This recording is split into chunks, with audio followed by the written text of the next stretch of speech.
প্রতি শুক্রবারের মতোই আজকেও আমরা ঘুরতে বের হয়েছি। তো আজকে কিন্তু বাচ্চাদের নিয়ে আসিনি, আমরা হাজব্যান্ড ওয়াইফ বের হয়েছি। কারণ হচ্ছে আমাদের বাসার সামনে যে রাস্তাটা ওইটার কাজ চলছে, তো গাড়ি বের করা যাচ্ছিল না, বাচ্চারা গাড়ি ছাড়া বের হবে না।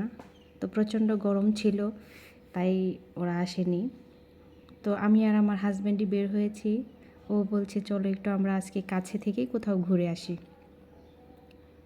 তো ভার্সিটিতে গিয়েই দেখি এখানে কিসের যেন একটা প্রোগ্রাম হচ্ছে। তো প্রথমে আমরা প্রোগ্রামে ঢুকে পড়লাম। তো প্রথমে ঢুকে আমরা সব কিছু ঘুরে ঘুরে দেখছিলাম। তখনই আমার হঠাৎ করে মনে পড়লো যে আপনাদের সাথেও একটু শেয়ার করি। তো শেয়ার করার জন্য এই জন্যই আমরা আমাদের ভিডিওটা করা। তো আমরা হেঁটে হেঁটে যাচ্ছিলাম, ওকে বলছিলাম তুমি সবগুলো স্ন্যাপ নাও আর একটু অল্প অল্প করে একটু ভিডিও করে দাও। তো যেহেতু আমরা দুইজনই গিয়েছি, তাই আমাদের দুজনের ভিডিওটা ও একবার আমারটা করছে, আমি ওরটা করে দিচ্ছি। তো সবাই ঘুরে ঘুরে দেখছিলাম, খুব ভালো লাগছিল। মানে ভার্সিটির প্রোগ্রামে প্রায় সময়ে দেখবেন লাইটিং করা থাকে, আর খুব সুন্দর একটা প্রোগ্রাম হচ্ছিল। ওখানে ছেলে মেয়েরা খালি গলায় গান গাচ্ছিল, কোনো মিউজিক না, ওরা গিটার বাজিয়েই গান গাচ্ছিল। ওদের সঙ্গে সঙ্গে আমিও গান গাওয়া শুরু করে দিয়েছিলাম। মনে হচ্ছিল আমিও যেন ভার্সিটির স্টুডেন্ট। আমার মনেই হচ্ছিল না যে আমার বিয়ে হয়েছে, আমার 3টা বাচ্চা আছে। আসলে দেখেন, মানুষ কিন্তু বুড়া হয়ে যায়, মানুষের মন কিন্তু কখনো বুড়া হয় না। ফটোশ্যুটের জন্য আলাদা ডেকোরেশন ছিল, তো অনেক লাইটিং ছিল, এজন্য মানে আলোকিত দেখা যাচ্ছে।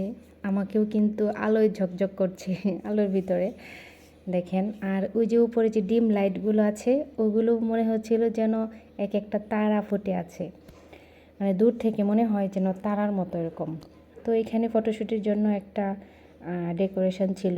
তো আমি প্রথমে জায়গা পাচ্ছিলাম না, ছেলে মেয়েরা ওঠানোর জন্য দাঁড়িয়ে আছে। তো এখানে একটা কুঁড়ে ঘরের মতো বানিয়েছে, কুঁড়ে ঘরটা মানে অনেক সুন্দর দেখতে। তো ওখানে আমরা একটু ভিডিও করেছি, কারণ ছেলে মেয়েরা এখানে ভিড় ছিল, ওরা ছবি তুলছে। তো আমরা একটু পিছন দিকে হেঁটে যাচ্ছিলাম। তো হাঁটতে হাঁটতে একটা আপুর সাথে আমার এমন ধাক্কা লাগে, আমার পায়ে পাড়া দিয়ে দিয়েছিল আপু। তো পরে অবশ্য সরি বলছে। এই যে দেখেন তারাগুলো আমার খুবই পছন্দ হয়েছে, তারাগুলো হাত দিয়েই ফেলেছি শেষে। ও বলছে ধরো না, কারেন্ট ধরবে। তো দেখেন দূর থেকে কিন্তু খুবই সুন্দর লাগছে। তো আমি ঝালমুড়ি, মামাকে দেখে ঝালমুড়ি খেতে আসলাম। তো যেহেতু অনেক রাত হয়ে গেছে, বাসায় আসতে হবে, তো আমার ঝালমুড়ি খেয়ে মন ভরে নাই।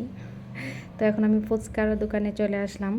ফুচকা বাইরে বের হলে তো আমার ফুচকা না হলে চলেই না। বাচ্চাদের জন্য একটু প্যাক করে নিয়েছি, আর আমাদেরটা বলছি মামাকে ভালো করে আমাদেরটা বানিয়ে দেন, এখানেই আমরা খাবো।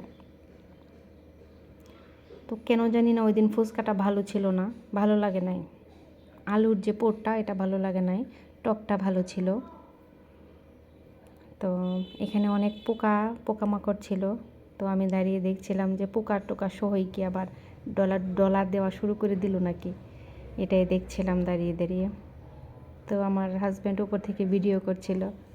তো ফাইনালি আমাদের ফুচকা চলে এসেছে। তো আমরা একটা টেবিলে বসলাম, বসেও প্রথমে একটু টক মুখে দিয়ে বললো যে টেস্ট করে দেখি কেমন।